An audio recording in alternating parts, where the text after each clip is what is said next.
my beloved Boss Mike Cervera.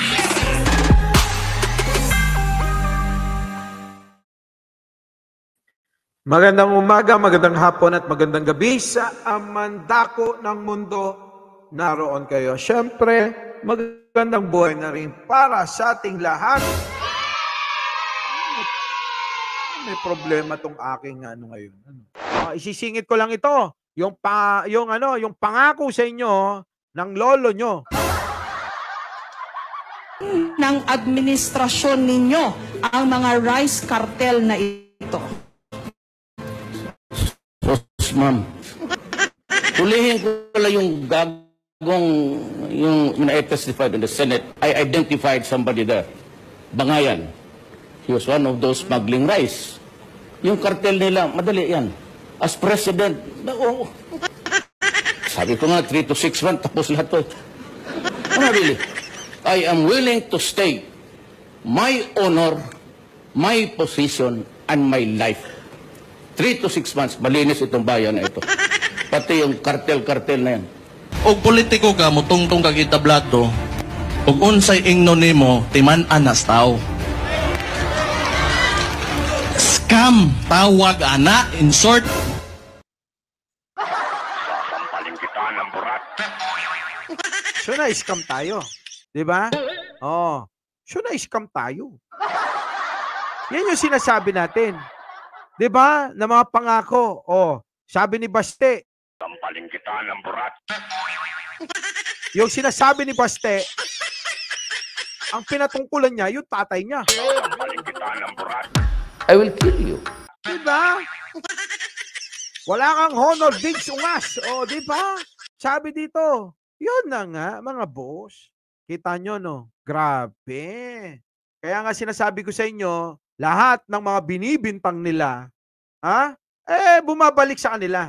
At hindi nila kinakaya, sila na rin mismo ang umaamin sa mga kagaguhan nilang pangbibintang sa lahat ng mga tumutulig sa kanila at kalaban nila sa politika. Sasampalin kita ng burat. Sabi ni Jing Garcia, nakapentanil na ba noon pa? Sasampalin kita ng burat. Next! Eto na, mga kababayan. Pasok! Grupong kinabibilangan ni dating Pangulong Rodrigo Duterte, kundi Partidong Demokratiko Pilipino o PDP na lang. Ito raw ay para matuldukan ang away sa pagitan nila sa paksyon naman ng PDP laban ni na dating Senador Coco Pimentel. Kahit na wala na yung laban, I'm sure ang PDP ay talagang lalaban at lalaban. Ginanap ito sa 42nd anniversary ng partido sa Cebu na pinangunahan ni dating Pangulong Duterte. Inanunsyo rin dito ang 4 na kandidato ng partido sa 2025 senatorial elections. Kabilang na dito sina Senator Ronald de la Rosa, Francis Tolentino at Bongo, pati na ang aktor na si Philip Salvador. Nagbiro naman si de la Rosa kay Pangulong Duterte. Baka mamaya magbagong isip ng ating party chairman.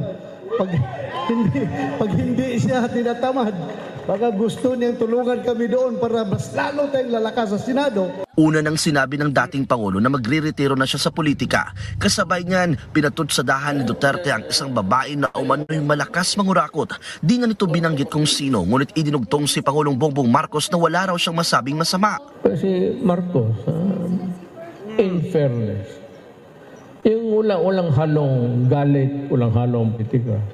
In fairness, si Presidente, wala akong narinig na siya.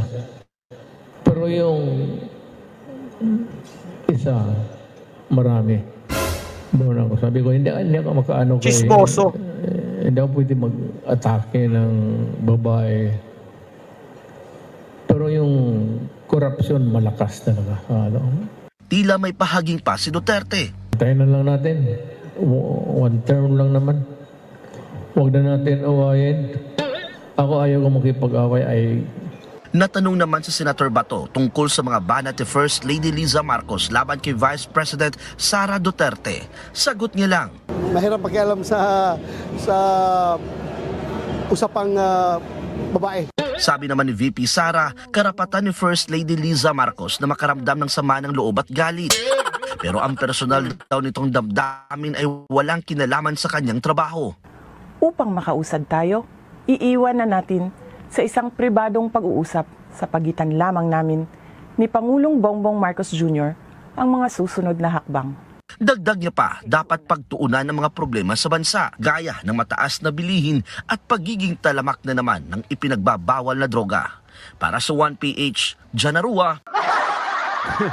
So yun no, mga kababayan, nabanggit dyan, no?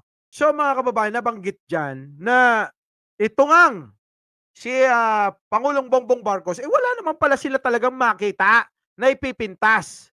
So ang ganun lang ginagawa, makikinig sila sa chismis daw, oo, narinig daw na meron daw isang babae dyan. O siguro ang tinutukoy, Mama Mi TV, Carda Dano, Marily TV, oo, si Boss Diana, 07 Mix Vlog, si First Lady, hindi nga nakikialam yung Ale.